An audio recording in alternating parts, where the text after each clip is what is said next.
tempo que nós temos e ministrar uma palavra da parte do Senhor para a sua vida. Quero convidar você a abrir a sua Bíblia no Evangelho de Mateus. Evangelho de Mateus. Evangelho de Mateus, no capítulo de número 2. Mateus, capítulo 2. Vamos nessa noite ministrar sobre Natal extraordinário. Aleluia. Mateus capítulo 2, a partir do primeiro versículo nós vamos ler.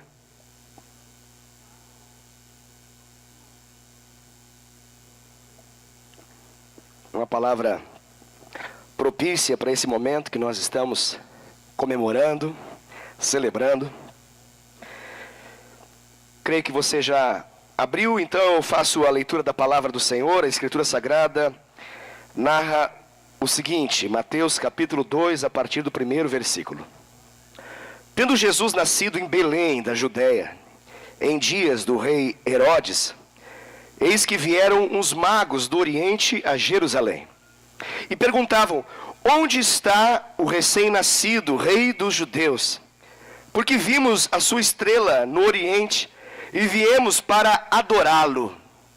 Tendo ouvido isso, alarmou-se o rei Herodes, e com ele toda a Jerusalém. Então, convocando todos os principais sacerdotes e escribas do povo, indagava deles onde o Cristo deveria nascer. Em Belém da Judéia, responderam eles, porque assim está escrito por intermédio do profeta. E tu, Belém, terra de Judá, não és de modo algum a menor entre as principais de Judá, porque de ti sairá o guia que há de apacentar a meu povo Israel. Com isto Herodes, tendo chamado secretamente os magos, inquiriu deles com precisão quanto ao tempo em que a estrela aparecera. E enviando-os a Belém, disse-lhes, ide, informar-vos cuidadosamente a respeito do menino. E quando tiverdes encontrado, avisai-me, para eu também ir adorá-lo. Depois de ouvirem o rei, partiram. E eis que a estrela viram no oriente, os precedia, até que chegando parou sobre onde estava o menino. E vendo eles a estrela, alegraram-se com grande e intenso júbilo. Entrando na casa, viram o menino com Maria, sua mãe. Prostrando-se, o adoraram. E abrindo os seus tesouros, entregaram-lhe suas ofertas, ouro, incenso e mirra. Sendo por divina advertência prevenidos em sonho, para não voltarem à presença de Herodes, regressaram por outro caminho à sua terra. Até aqui. Aleluia. Glória a Deus. Essa palavra é uma palavra conhecida, uma palavra com várias interpretações ao longo da tradição cristã, mas é uma palavra que me chama muito a atenção. E eu quero valorizar essa experiência desses homens aqui, chamados de sábios ou de magos, esses magos ou sábios do Oriente. Porque o que eles fizeram, a postura, a atitude que eles tiveram, eu acredito que ela nos instrui, nos ensina. Há algumas realidades aqui que precisam ser consideradas. Porque esses homens, eles não são daquela região. Esses homens, eles não são de dentro da cultura de Israel. Mas o que nos espanta nessa palavra é que esses homens, eles estavam abertos, eles estavam entregues a ter uma experiência, um encontro com Jesus. Esses homens não nasceram num lugar propício para que eles tivessem toda uma educação de acordo com as Escrituras Sagradas. Eles não eram judeus dentre judeus. Eles não eram de Israel como participante, como alguém que tem sangue de Israel. Eles não são israelitas, eles são de outra região, eles são de outro lugar. Mas o que nos mostra essa palavra, ela é como que um prenúncio, ela é um aviso daquilo que Jesus seria. daquilo que Jesus faria, daquilo que de fato ele receberia, porque ele não seria adorado apenas em Israel, mas ele seria, a partir de Israel, seria o desejado das nações, e o adorado dentre todos os povos, raças, tribos, todas as línguas.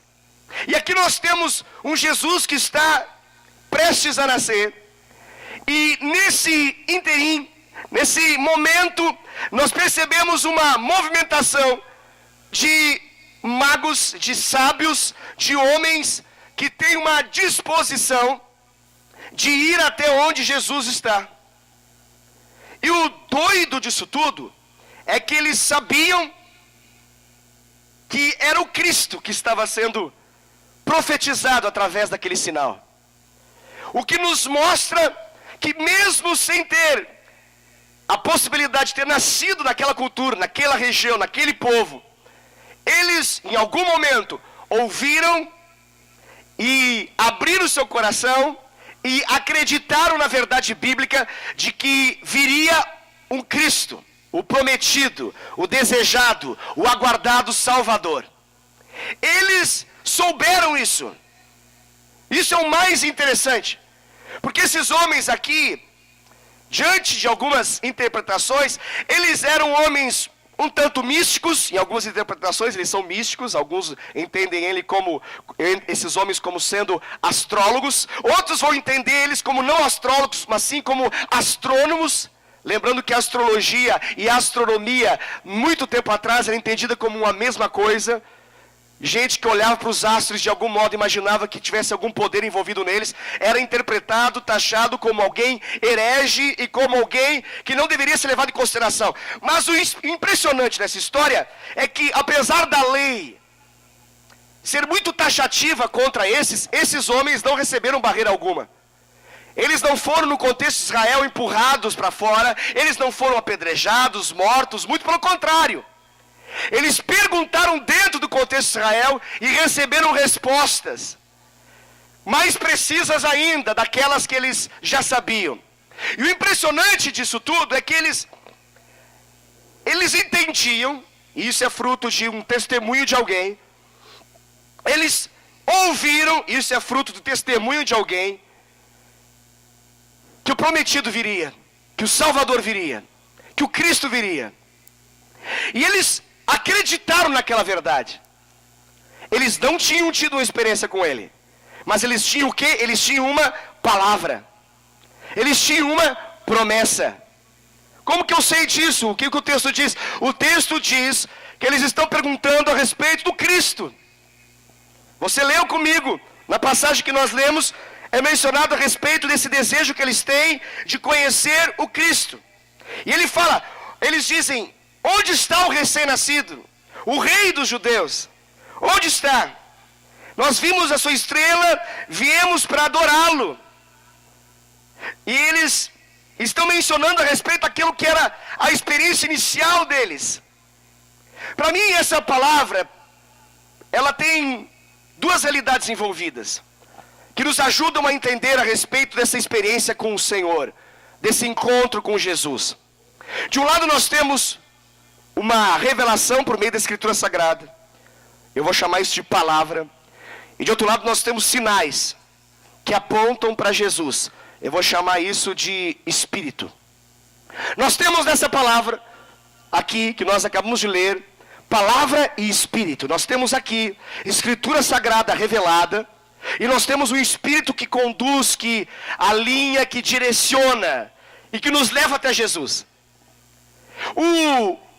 O que isso tem a ver, pastor? Bom, para nós que lemos a respeito da cultura de Israel, para nós é muito fácil entender, aceitar e entender como sendo de Deus o fato de que Israel sai do Egito rumo à terra da promessa, olha para cima e tem sobre eles duas expressões dos céus que os acompanham, que os sinalizam e que são assim uma garantia da providência de Deus. Eu estou falando daquilo que acompanhava eles de dia e daquilo que acompanhava eles de noite. De dia eles tinham uma nuvem, uma coluna de nuvem, de noite eles tinham uma coluna de fogo.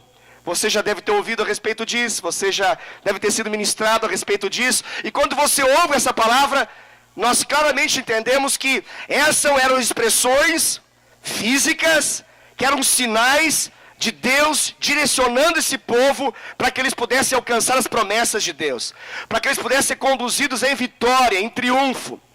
Aquilo não apenas direcionava eles, não apenas sinalizava o caminho que eles deveriam seguir, mas também os protegia. Eles estavam protegidos pela promessa do Senhor. Eles estavam protegidos pela presença de Deus. Porque ao olhar para cima, naquele calor, eu não sei se você entende de calor, você entende de calor, irmãos? Naquele calor, se você não entende, olhe para o seu pastor, você vai ter o vislumbre do que é o calor. Então, o calor do deserto, ele é causticante, ele é forte demais. A gente está aí convivendo com 35 graus, assim, de boa, né? Com sensação térmica de 40 e alguma coisa. Esses dias estava lendo uma reportagem, alguns lugares estão com a sensação térmica de 65 graus. Me deu uma dó desse povo. Mas eu me lembrei que eu também sou desse povo e a gente também está tendo uma sensação muito forte nesses dias. Agora imagina, nós não estamos vivendo nesse contexto. Eles estavam vivendo naquele contexto. E eles olhavam para cima, eles tinham um ar-condicionado. Ninguém tinha criado ar-condicionado ainda, mas Deus estava lá com uma coluna de nuvem para poder gerar conforto em meio a um cenário completamente difícil de viver, que é o deserto. E você sabe, o deserto, ele oscila. De dia, temperaturas altíssimas. De noite, temperaturas baixíssimas. Então, isso é para arrebentar com o corpo de qualquer um. O que Deus fez? Deus fez com que a coluna de nuvem tivesse de dia, a coluna de fogo tivesse à noite. Então eles eram aquecidos à noite. E havia um calor sobrenatural que se manifestava naturalmente, os protegia. Não era apenas um guiar, era uma proteção do Senhor. E uma demonstração de que Deus era com eles, Deus estava presente. Você crê nisso? Glória a Deus, isso é maravilhoso, nós cremos nisso. Porque às vezes nós temos dificuldade de entender que esses magos, por mais que o nome seja muito estranho, mas está dentro de um contexto. Por que nós às vezes ficamos olhando para essa história e falamos, estranha essa história, hein? Não entendi muito. Queridos, Deus é um Deus que quer ser encontrado, quer ser achado, quer ser conhecido. Foi para isso que Ele veio. Ele veio através de Jesus.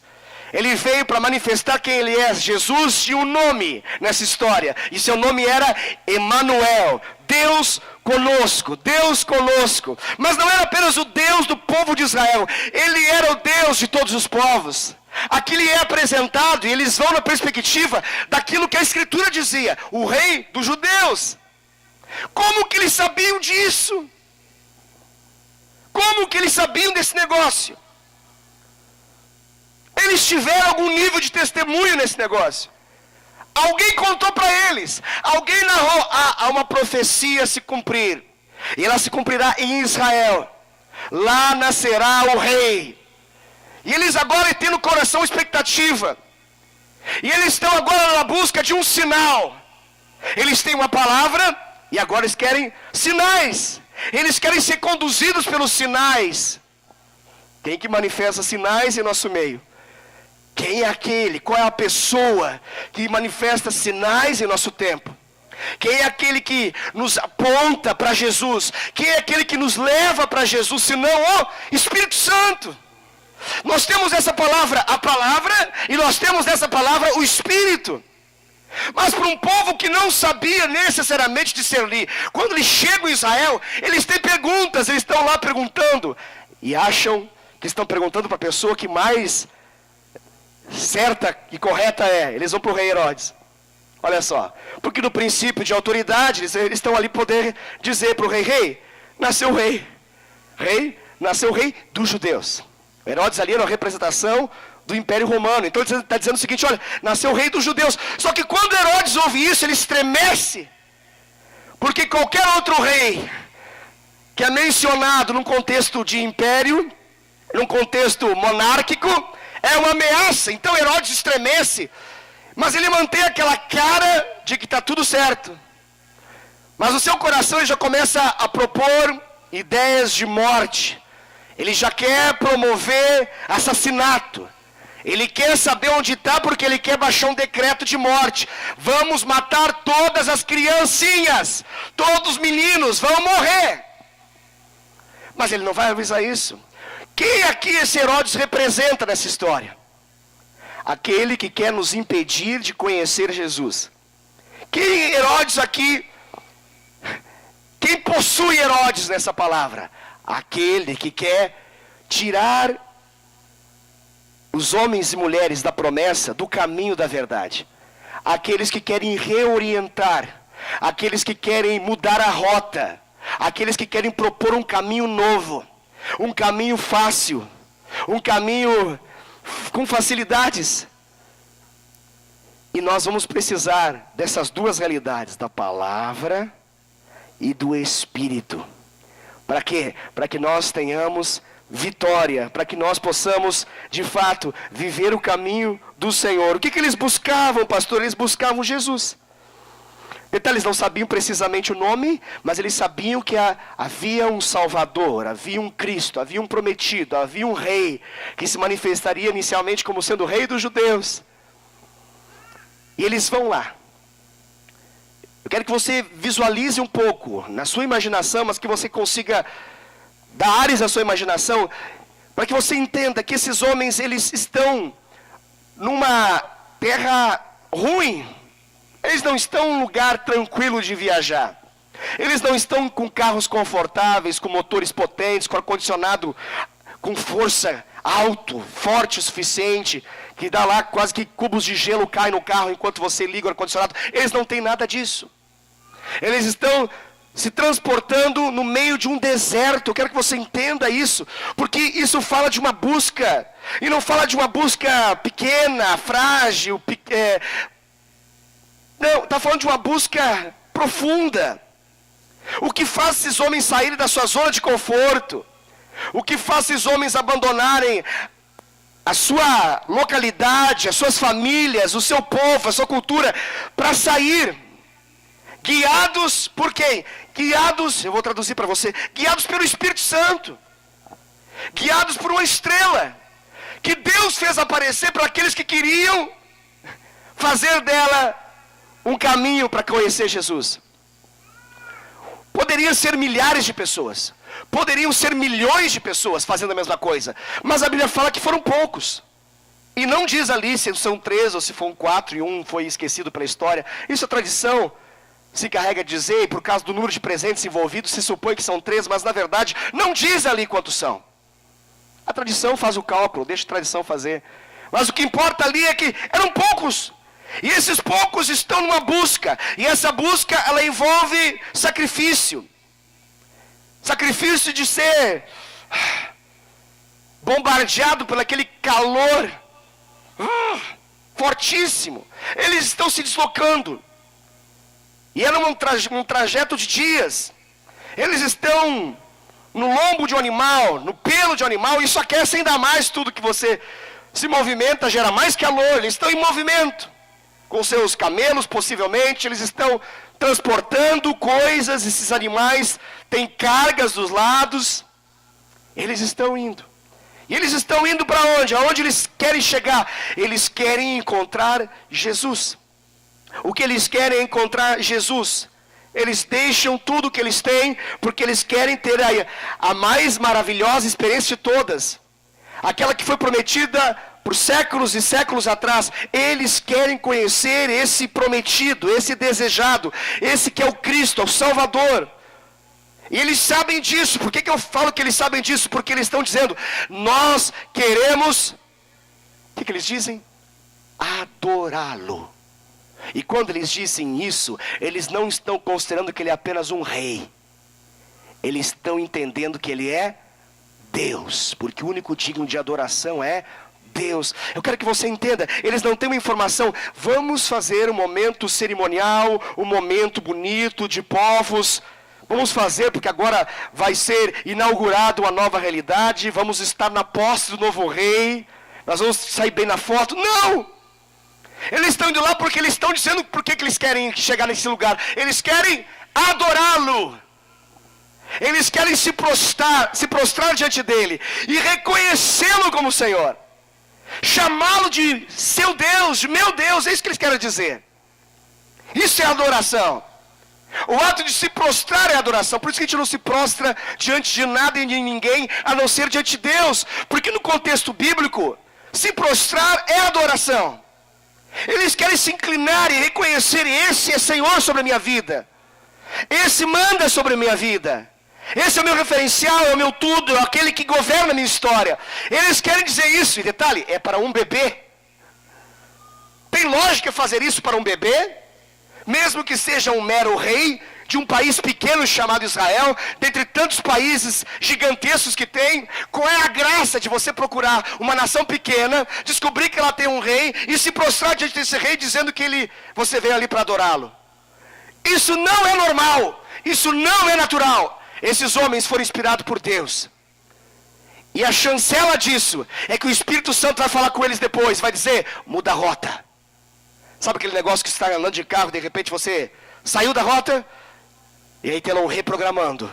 E daqui a pouco há uma mudança de rota. Por quê? Porque se você continuar nessa pegada, você vai para qualquer outro lugar, menos para aquele que é o destino que você deseja. A história nos diz que eles estão conversando, e aquele homem ali, ele é uma figura do inimigo na vida de um crente. Esses magos aqui, esses sábios, eles nos representam. Pastor, nos representam? Sim. Gente que não nasceu para ser, mas se tornou. Gente que não nasceu como povo, mas passou a ser povo de Deus. Gente que não tem sangue israelita correndo nas veias, que não pode chamar, eu sou de Israel, mas gente que foi colocado, enxertado, colocado para dentro de Israel, de Deus. E Deus chama de meu povo. Pastor, Jesus recebeu essa adoração? Sim. Você não ouve ninguém em nenhum momento falar assim: Miguel, vai lá, acaba com tudo, arrebenta com esses magos. Deus não dá um comando para um anjo, um arcanjo, alguém chegar e arrebentar com tudo. Muito pelo contrário. O cenário é um cenário de culto. O cenário é um cenário de adoração. É isso que a gente acabou de fazer no momento de louvor. Por quê? Porque semelhante àquilo que está acontecendo aqui, que aconteceu aqui, que você viu nessa encenação, muitas e muitas pessoas estavam indo de um lado para o outro, vivendo a sua vidinha, sem reconhecer em Israel que Jesus estava entre eles, que Jesus estava ali. Você consegue entender isso? Você ainda está comigo? Sim. Precisou vir gente de fora para dizer: eu vim aqui porque eu quero conhecer Jesus. Você consegue entender? O povo, em João capítulo 1, versículo 11, Jesus diz: eu vim para os meus, mas os meus não me receberam. Mas a todos quantos me receberem, dar-lhe-ei esse direito, o direito de ser chamado filho de Deus. Você consegue entender isso? Para onde foi a manifestação dessa revelação? Em Israel, Israel físico, Israel, a nação de Israel. Essa tão conhecida nação de Israel. A terra desse acontecimento todo aqui, eles vão procurar primeiramente aonde? Em Jerusalém. Jerusalém, ela é mais do que, não representa, nem importa se ela é a capital política dessa nação. Na verdade, o que ela é o centro espiritual daquele que é o Israel. Jerusalém é a terra da paz, é o anúncio profético. A Bíblia fala para nós orarmos pela paz de Jerusalém. Eles vão para um lugar que eles entendem que é aqui. Eles estão sendo guiados por uma direção, e essa direção os conduz até ali, aquela autoridade. E eles, diante da autoridade, perguntam: onde está esse rei? E o rei, que não é crente, esse é um rei do império dominante, ele chega à conclusão: eu não sei, mas me conta alguém porque eu quero matar. Ele chama quem? Chama os escribas, chama os sacerdotes, aqueles que conheciam. Aonde estava esse povo? Pasme isso, essa palavra para mim ela é agressiva. Por quê? Porque aqueles que deveriam saber estavam fazendo pouco caso disso. E eles conseguiram ser precisos para dizer para o Herodes, o descrente, que o lugar do nascimento de Jesus era em Belém. Mas a Bíblia não fala. E de repente, uma caravana foi formada rapidamente em Jerusalém. composta de muitos e muitos ônibus. Claro que não existia isso, é claro, só para você entender. E essas caravanas de todos os bairros de Jerusalém eram compostas de escribas, eram compostas de sacerdotes, dos homens religiosos, conhecedores das escrituras. Esse povo conhecia a escritura, mas não conhecia Deus. Eles não conheciam o quê? Agora pasme, porque isso aqui é forte. Eles não conheciam a palavra. Tem como conhecer a escritura e não conhecer a palavra? Agora confundiu. Agora não entendi mais nada. Sim, você pode ler a Bíblia como um livro qualquer. Ela vai ser um livro qualquer para você. Você precisa ler a Bíblia debaixo da inspiração do Espírito Santo. E esse livro vai orientar você, para você entregar sua vida para Jesus. Tem pessoas que já leram a Bíblia 7, 8, 10 vezes mais do que você já leu. Elas julgam conhecer, mas até hoje não se entregaram a Jesus. Por quê? Porque elas estão assim, nessa condição, indo para lá e para cá, confortáveis nessa ideia de que eu tenho uma religião, eu já li a Escritura, mas elas não se rendem.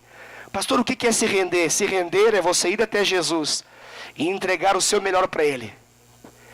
É você ir até Jesus e ofertar aquilo que lhe é mais precioso. Porque onde está o seu coração, ali está o seu tesouro. Onde está o seu tesouro, ali está o seu coração. Coração, tesouro, coração está ligado. Por que eles vão com tesouros para poder entregar? Porque eles estão dizendo, olha, eu não posso tirar meu coração do peito e colocar aqui, senão eu morro. Mas eu estou representando meu coração através do meu tesouro. Toma aqui. Toma aqui.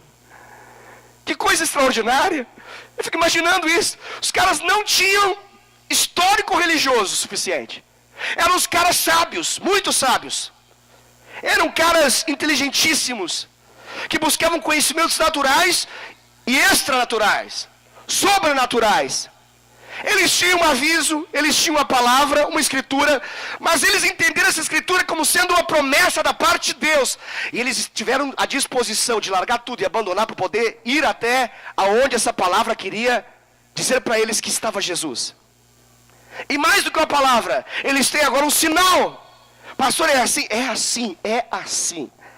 A conversão é assim, a salvação é assim. O milagre de Deus na sua vida, na minha vida é assim. Como que acontece o milagre de Deus na nossa vida, pastor? Acontece pela união da palavra e do Espírito. Quando você tem uma revelação da parte de Deus e você é direcionado e conduzido pelo Espírito Santo, você vai encontrar Jesus na sua história. Você vai encontrar Jesus numa área da sua vida. E quando você encontrar Jesus, isso vai ser digno de adoração.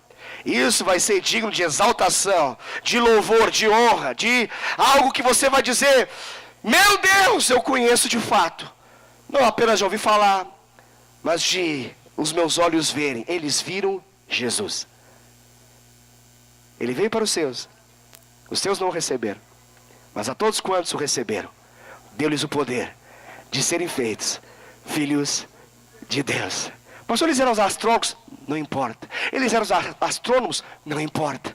O que eles queriam era conhecer Jesus.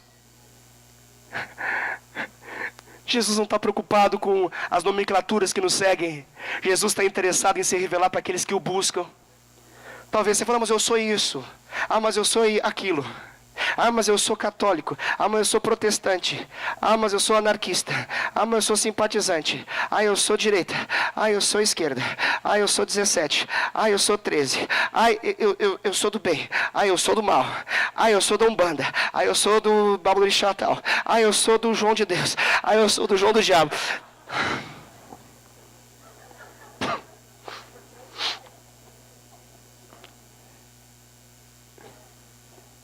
Aquele povo que andava de um lado para o outro também dizia, eu sou. Eles eram alguma coisa. Tem uma palavra da parte de Deus para você. Deus é aquele que faz aqueles que não são serem. Ele fala com aquilo que não é e chama a existência para ser. Tudo na Bíblia, desde Gênesis capítulo 1, nasce pelo poder da palavra que se mistura com o poder do Espírito. Quando você abre a sua Bíblia, em Gênesis capítulo 1, lá diz assim, e o Espírito Santo pairava sobre as águas. O versículo seguinte diz assim, e disse Deus. Como assim, pastor? Não entendi nada, me explica. O Espírito Santo pairava sobre as águas, Espírito. E disse Deus, palavra, Deus disse, a palavra de Deus. Quando a palavra de Deus se une com o Espírito Santo, o que acontece? Algo novo vem à existência. O poder sobrenatural de Deus se manifesta. O extraordinário acontece. Não importa onde você nasceu. Não importa as teorias e teologias erradas que te acompanharam até então. O que mais importa é você conhecer Jesus. Porque a sua vida nunca mais será a mesma. Pastor, tem esperança para mim? Eu li horóscopo, pastor. Eu sou de Áries com ascendente não sei o que. Pastor, esses caras olhavam para o céu e achavam os negócios. Olha só, que legal. Olha, você tem uma história que te ajuda. Esses caras conheceram Jesus. Eles queriam conhecer Jesus. Quando você conhece o sol da justiça, o outro sol aí fica sem graça. Quando você conhece aquele que é o Senhor do tempo, olhar para o tempo já perde a graça. Mas eles estavam utilizando do tempo, dos sinais, porque eles queriam algo maior, algo melhor, algo mais poderoso, capaz de mudar a história da vida deles. Você consegue entender isso? Você consegue identificar os sinais proféticos de Deus? Esses homens identificaram os sinais proféticos de Deus. Pastor, e eles foram obedientes? Muito. Eles tiveram uma forte oposição. Lembra que o rei, o imperador ali falou? Olha, vai lá, olha a falsidade do inimigo, hein? Olha a falsidade do inimigo. Vai lá, adora, vem aqui e me conta aonde precisamente ele está. E olha o que ele diz, porque eu vou adorá-lo também. Mas que graça esse diabo. Que engraçadinho ele, né? Ele é o pai da mentira.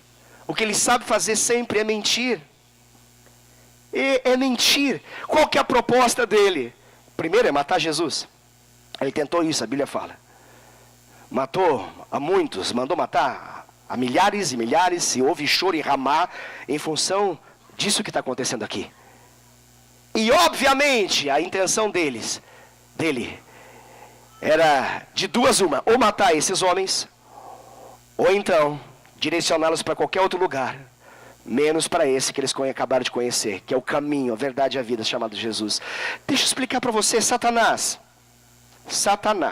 o diabo, fará absolutamente tudo para tirar você da rota, tirar você do rumo, tirar você do caminho. Ele vai fazer isso. Deixa eu dizer para você, ele vai tentar fazer isso. Pastor, como é que a gente vence o diabo?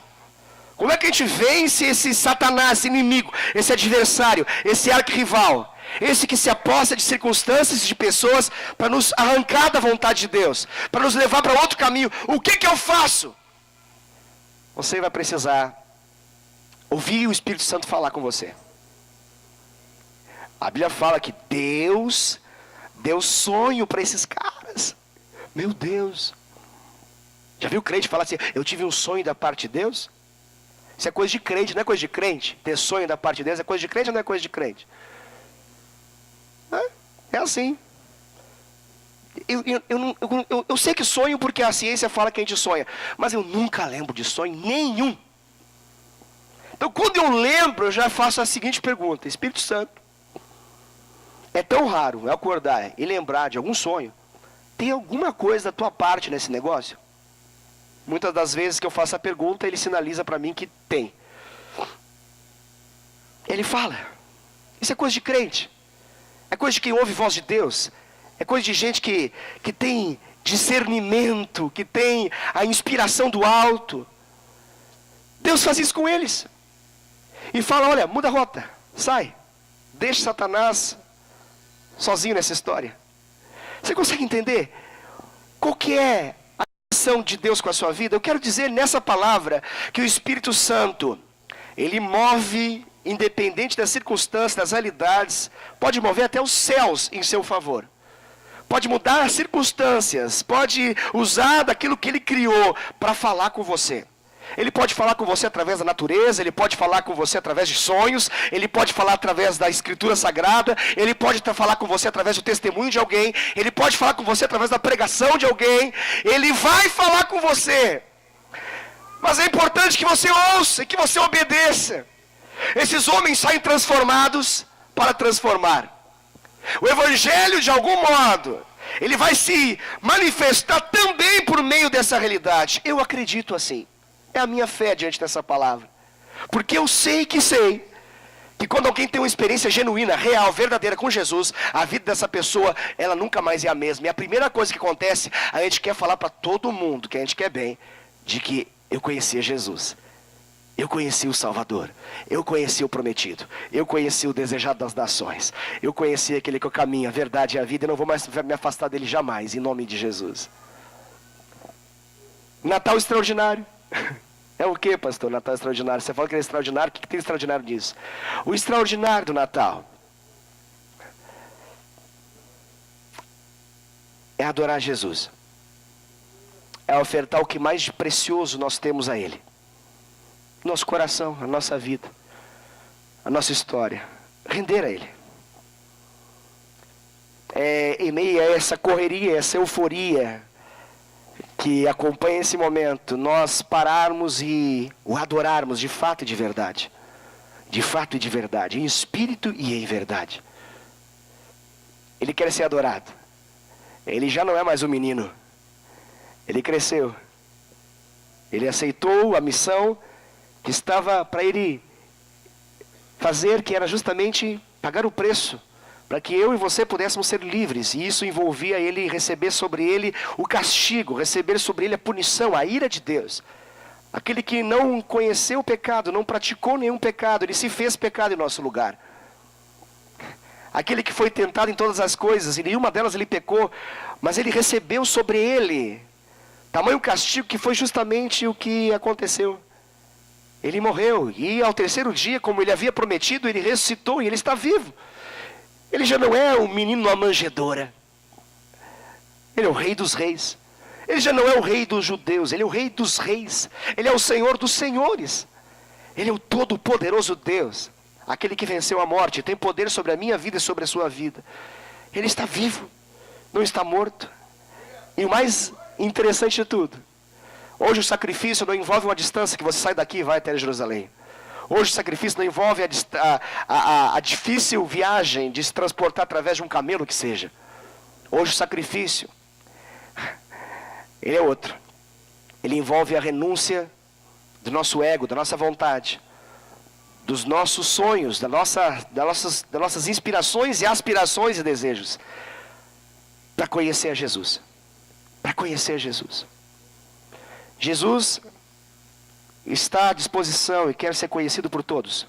Por todos. Por todos. Ele veio para todos nós. E Ele quer manifestar uma experiência na sua vida.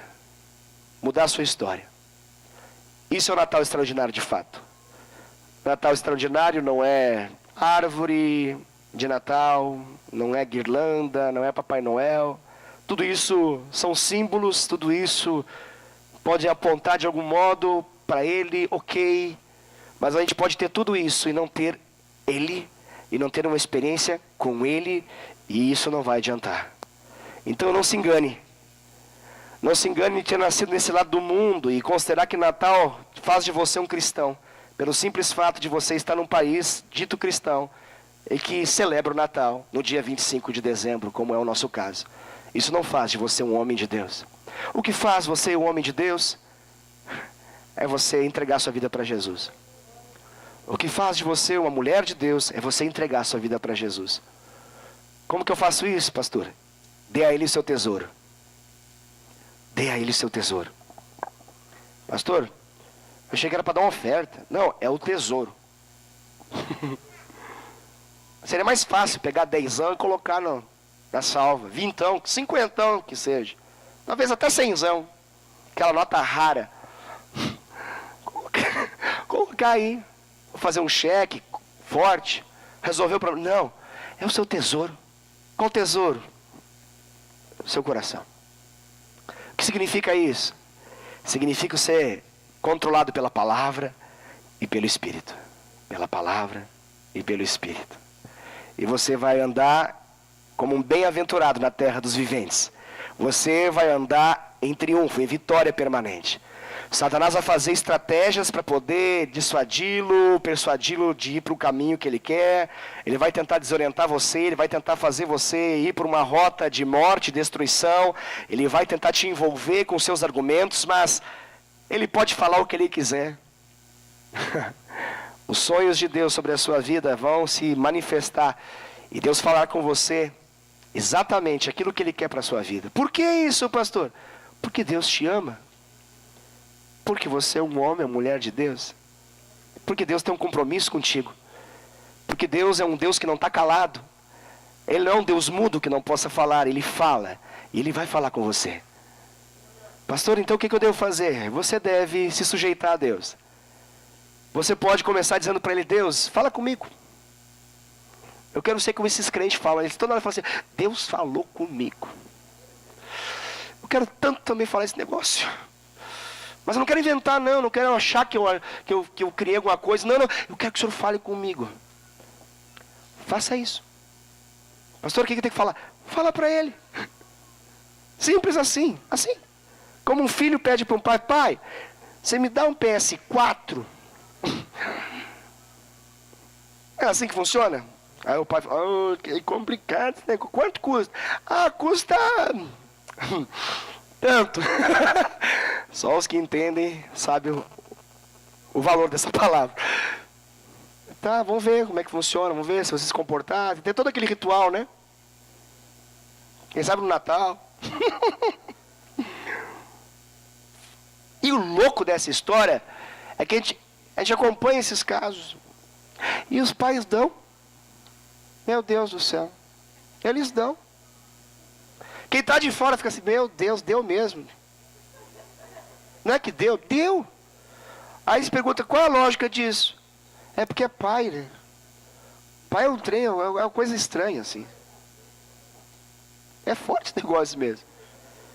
Mas só tem a ver com PS4, a administração. Eu nem sei o que é PS4, eu não sei o que é isso.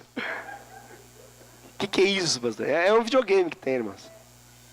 Tem uns até que são viciadinhos nesse negócio. Tem uma raça de fifeiro. Já viu esse negócio? Tem fifeiro no nosso meio. Fifeiro é o jogador da FIFA. E aí vai. Por que acontece esse negócio? Quem que dá esse presente pra gente? Pai, né? Pai. Quero encerrar dizendo para você: ouse falar com Ele como um filho fala com o pai.